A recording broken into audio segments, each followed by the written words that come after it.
Blind item na naman ng magjowang artista ang bumalandra kahapon.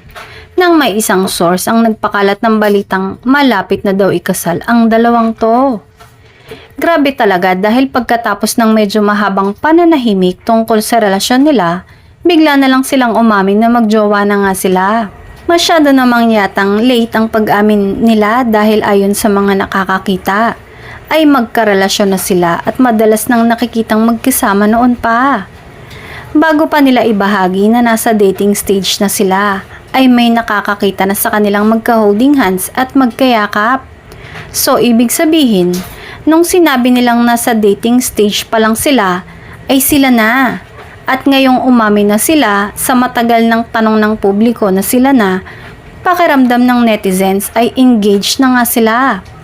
At since late na nga nila ina-announce at isineshare ang estado nila, malamang sa malamang nga ay engaged na sila at malapit ng ikasal.